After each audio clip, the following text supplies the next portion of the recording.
Assalamualaikum. Semangat sahabat-sahabat social media, apa kabar? Semalam tak live. Dalam seminggu ni beberapa hari skip lah live. Tak nak buat apa lah. Bila kita all out buat kerja balik kan, masa dah tak tentu dah.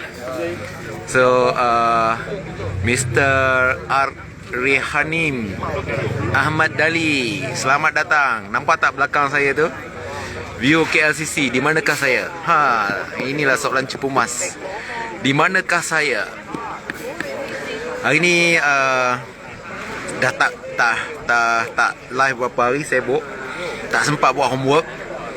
Tak ada tajuk spesifik nak bercerita. Tapi just nak seronok.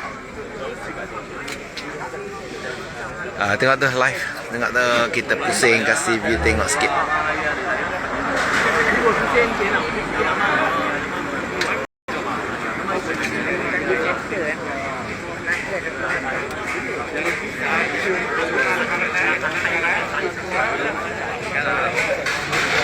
Waalaikumsalam Tuan Ahmad Dali. Agak-agak tuan, di manakah saya ni? Mr. Azman Soin. Bangunan belakang tu KLCC nampak. Lepas tu nampak menara TRX. Dan sebahagian daripada Kuala Lumpur lah. Tu nampak lah. Cantik tak? Okey, sebelum kita nak kongsi-kongsi idea, saya saja sikit nak share lah. Satu kisah. Seorang budak lelaki, dia baru graduate. Bila dia graduate, ayah dia hadiahkan sebuah kereta. Tapi sebelum anak tu berkata apa-apa, dia kata kau jangan komen apa-apa kereta ni, sebab kereta tu kereta buruk lah, kereta lama. Dia suruh anak dia bawa kereta ni ke kedai apa tu, barang buruk tu. Apa orang panggil? Kalau dulu orang panggil kedai klaim botol. Sekarang ni kedai besi buruk. Kedai besi buruk. Bawa lah kereta tu ke sana. Dia bawa, dia kata, bapak dia kata kau pergi, kau tanya berapa harga dia nak, orang tu nak beli. Dia pergi kedai besi buruk tu. Orang tu kata ni pakai timbang lebih kurang dalam 1,500 ke 2,000 ringgit lah. Sekali ayah dia kata, dia balik, dia bagi tahu pada ayah dia, ayah, orang dia nak beli dalam 1,500 ke 2,000 ringgit. Okey nak, kau pergi kedai second hand, kau bawa kereta ni kedai second hand. Kau tengok, kau tanya berapa mereka boleh ambil. Bila pergi kedai second hand,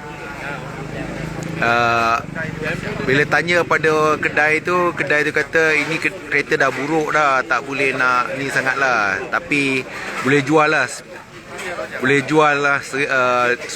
dia kata. 10,000 dia kata. Okey, dia pun seronok lah. Dia pun balik. Dia balik, Man, kau biasa datang, lama tak datang tu mesti tengah bercinta, beromen-romen dulu lah. Cerita lama. Aku pun sebenarnya dah lupa tempat ni, tapi tak macam mana tadi lalu kawasan Ampang. Wah, aku ajak cari jumpa. Inilah datang lepak ni. Kedai dah nak tutup dah. Dia anak tu balik, dia bagi tahu kedai second nak beli harga 10,000. Bapak dia kata, okey, nak esok kau pergi satu kelab kereta. Kau bawa ke sana, kau tanya berapa dia pun nak beli. Dia pergi ke kelab kereta tu. Dia bawa kereta tu dan dia tanya siapa-siapa kat situ berminat kereta. Ramailah orang tengok kereta tu. Dan ada orang nak tawarkan 100,000. Dan ada seorang lagi kata 200,000. Dia pun teruja dan balik bagi tahu ayah dia. Ayah dia kata, nak kau belajar tak sesuatu daripada kisah ni, daripada keadaan kau pergi ke 3 tempat. Kereta yang sama, pergi kedai besi buruk 2,000 ringgit. Pergi kedai second 10,000 ringgit. Pergi kelab dia jadi 100 ke 200,000 ringgit. Apa yang kau belajar? Gelap besar kau man Ini dulu tempat orang bercinta lah ni kan. Taman Saga. Aku pun dah lupa lah. Selalunya aku lalu dekat Bukit Ampang tu, hala nak ke Udu Langat tu. Tapi laluan tu dia tak ada tempat duduk. Adalah orang jual air tapi tak ada tempat duduk. Itu hari ni baru aku jumpa Taman Saga ni. Jadi bapa dia kata, apa yang kau pelajari daripada kereta yang sama dibawa ke 3 tempat berbeza, harga dia berbeza. Anak dia tak faham. Macam ni nak, dia kata, nilai kita ni berbeza di tempat berbeza-beza. So pastikan kau berada di tempat yang tepat untuk dapat nilai yang sebenar. Sama seperti kereta ni, kau pergi ke kelab kereta, peminat kereta, harga dia jadi 100 ke 200 ribu ringgit. Tapi kalau kau pergi kedai besi buruk, harganya 2,000 ringgit. Samalah dengan kita manusia ni. Kita ni lihat di mana kita berada. Kalau kita pergi, contoh kita pergi, budak-budak remaja sekarang pergi pasar borong, boleh dapat lah antara boleh dapat gaji di pasar borong tu, gaji dalam ada yang RM70 sehari ke RM150 sehari, ikut tengok keadaan toke tu lah, dia nak offer ke tidak. Dan selalunya orang yang dah kerja dalam sebulan 2 bulan boleh dapat lah dalam RM100 ke RM150. Itu budak graduate pergi pasar borong cari kerja. Kalau budak graduate ni pula, dia pergilah ke pejabat-pejabat, contoh dia engineer, dia pergi ke pejabat construction ke, ataupun pejabat swasta, kadang-kadang dapatlah RM2,000 ke RM3,000. Tapi kalau dia pergi ke site construction yang tengah buat site, jadi site worker, site punya engineer, dia akan offer lebih lah, dalam RM4 ke RM5,000. Tetapi engineer ni kalau dia pergi pula offshore by company, mungkin dia boleh dapat RM20-30,000. Ini budak graduate. Jadi itulah dia nak ceritanya, kita ni punya nilai berbeza-beza di tempat yang berbeza-beza. Contoh, saya buat MLM. Kalau saya pergi ke satu syarikat MLM yang orang tak kenal saya, orang tak layan saya pun. Tapi janganlah kecil hati, dah orang tak kenal kan. Orang pun tak tahu je kat kita kan. Kita nak jadi ahli pun kena bayar sendiri. Tapi kalau kita pergi syarikat MLM yang orang kenal, orang sanggup bayarkan kita keahlian tu. Dan kalau kita pergi tempat yang lebih ramai lagi orang kenal kita, orang mula panggil kita berceramah di depan dan suruh kita bagi motivasi. Jadi padahal orang yang sama tu, Syamsul Bahri bin Mat Saleh saja. Macam itulah Man, yang kalau saya pergi satu syarikat, saya tak sebut lah ya. Kalau saya sebut kan, ada syarikat dia pun tak kenal kita kan. Selalunya syarikat antarabangsa lah. Toke tak kenal kita, leader-leader tak kenal kita. Kita pergi bayar yuran ahli pun kena bayar sendirilah. Kalau kita pergi kawan-kawan kita yang kenal bawa, selalu mereka tolong bayar kan. Kalau kita bawa kita pergi pula toke pun kenal kita, dia pun suruh kita ceramah pula lagi. Jadi itulah dia, nilai kita ni sebenarnya berbeza-beza di tempat yang berbeza-beza. Kita kena pandai bawa diri kita ke mana kita nak bawa.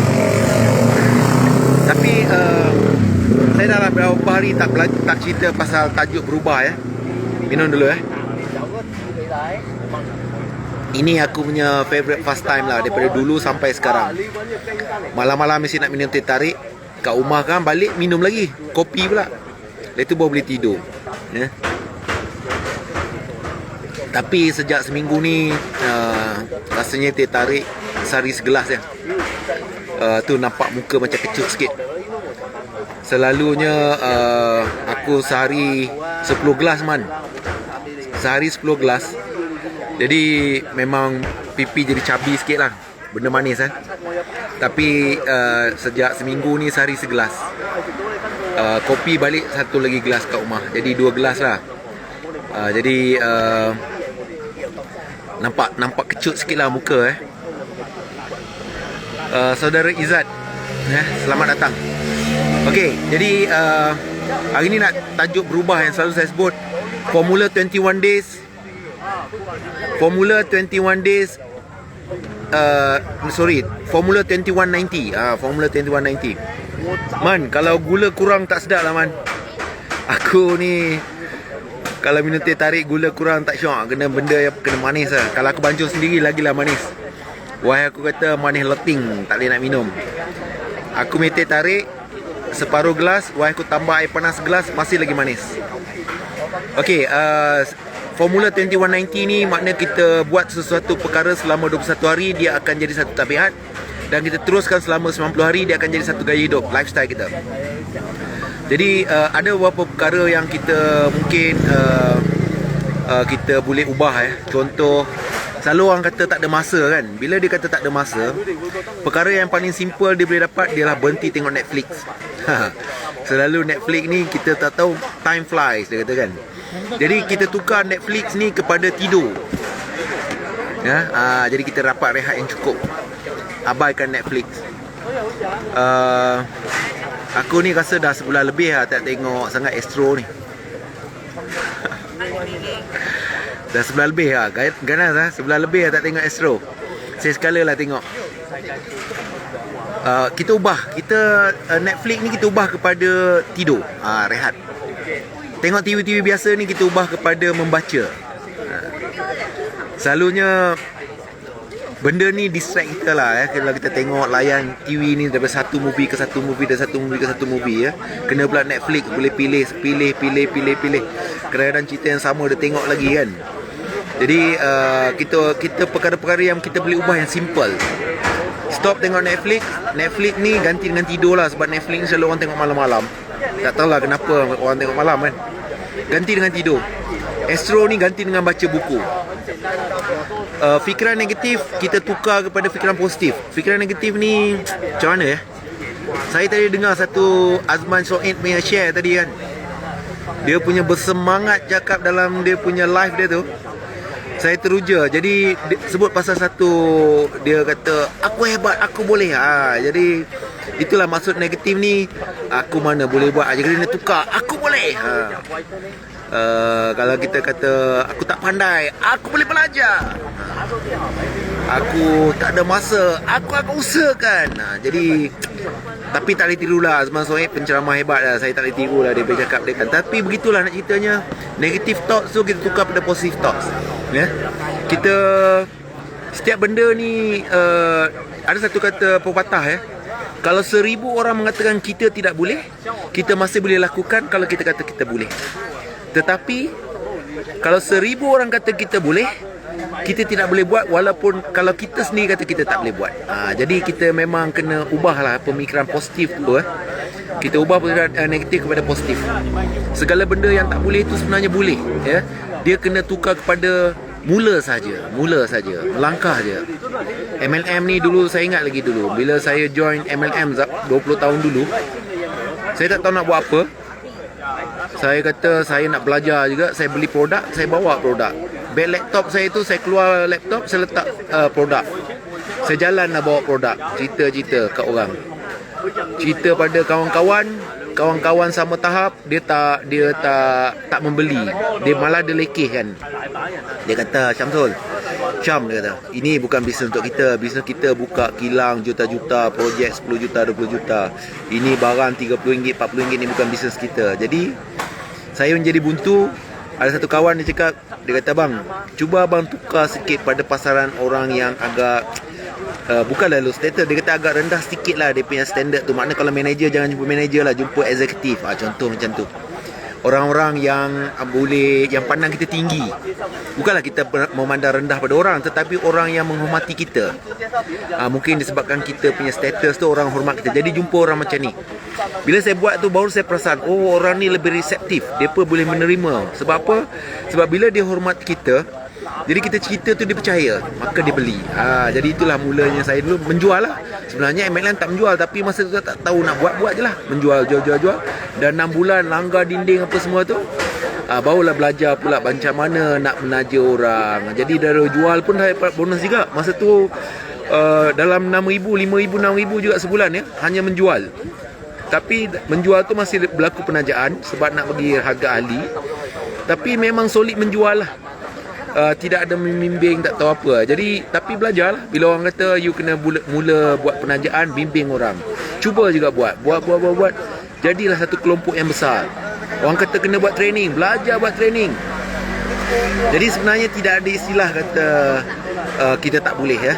Impossible kita tukar kepada I am possible. Dia kan impossible tu I am possible kan. Impossible. Tukarkan jadi I tu jarakkan, M tu jarakkan, possible. I am possible. Barulah dia menjadi ya. Jadi itu sedikitlah santai-santai ya. Malam ni rasa macam nak berehat malam minggu ni ya. Kalau tengok kedai ni ramai lagi orang ni. Orang tak balik ke ni. Tu Waktu dah pukul 12.45. 11.45. Itu nama kedai tu sup kambing roti salad. Itu tak cubalah. Dah malam ni tak makan lah. Dah malam-malam ni minum air je. Jadi kita kena, perkara begitu kena berhenti, ya. Baru ni saya terbaca satu, bukan story lah, satu artikel lah. Dia kata bila kita meningkat usia, meniti usia, ada beberapa perkara yang kita kena berhenti. Salah satunya rokok. Merokok ni kena berhenti. Kalau belum berhenti, berhenti. Kalau dah berhenti, bagus. Itu adalah satu perkara yang memang kita kena buat di zaman muda ni. Tapi memanglah orang kata merokok ni dia lebih kepada lifestyle lah. Merokok ni sebab tu boleh berhenti. Kalau ketagih ni, saya tak rasa orang ketagih rokok lah. Sebab saya pernah merokok satu hari 2 kotak. Jadi lebih kepada gaya lah. Saya pun perasan saya tak merokok sangat. Lebih pada pegang rokok, melihat asap, macam tu saja. Jadi bila saya satu hari tu saya sibuk-sibuk bekerja, saya tak perasan saya tidak membeli dalam seminggu 2 minggu saya tidak membeli, saya tak perasan. Sehingga kawan saya tegur, dia kata, "Syam, bila last kau beli rokok?" Hari-hari lah aku beli rokok. Kau dah lama tak beli rokok. Aku tahu sebab kau pau rokok aku. Jadi masa tu, malam tu juga saya ambil keputusan untuk berhenti. Sebab sebenarnya saya dah boleh berhenti merokok sebab saya dah tidak membeli, ya. Berhenti merokok. Jadi sebenarnya untuk orang umur 60 tahun ke atas ni, dia nak feel happy tu, dia kena berhenti merokok. Kemudian dia kena buat satu tabiat berjalan kaki. Tak payah jogging lah, berjalan kaki je. Tabiat berjalan kaki ni saya dah buat dalam sebelum PKP kami dah mula dah jalan kaki. Masa PKP memang lagi kerap lah jalan kaki sebab masa PKP tu dia kata boleh kawasan perumahan boleh jalan. Tak boleh berkumpul tapi boleh berjalan. Jadi kami jalan lah kawasan perumahan, ya. Sedar sejam kami berjalan. Sebenarnya tak boleh nak pergi mana-mana. Jadi memang sebenarnya kita lebih fresh. Bila kita berjalan kita lebih fresh dan lebih tidur lebih nyenyak. Jadi kita tak perlu risau. Jadi tabiat-tabiat yang kita perlu tukar, satu tadi ingat, ya. Netflix kita tukar kepada tidur. Tengok TV ni tukar pada membaca. Membaca ni salah satu, ya. Dalam artikel saya baca tu, dia kata juga untuk bahagia kena banyak baca. Ini survey dibuat di Harvard University. Harvard University ni dia keluar, dia buat study, dia keluar, dia ambil, saya lupa berapa ramai orang dia ambil secara random, lelaki dan perempuan. Tuan Gustang Sokmo. Macam nak sebut tak erti? Gustang Sokmo. Orang Ganu lah.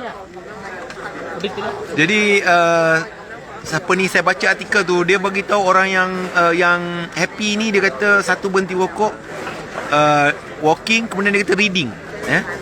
Jadi memang tabiat tadi saya kata tadi, tengok TV tukar pada membaca. Membaca ni sebenarnya ramai sekarang membaca melalui phone, ya. Tapi yang dia maksudkan membaca ni pegang buku tau. Pegang buku. Macam kita dalam Islam ni kita kata baca kitab. Quran ni pun sebenarnya sekarang ni banyak dalam apps ada Quran.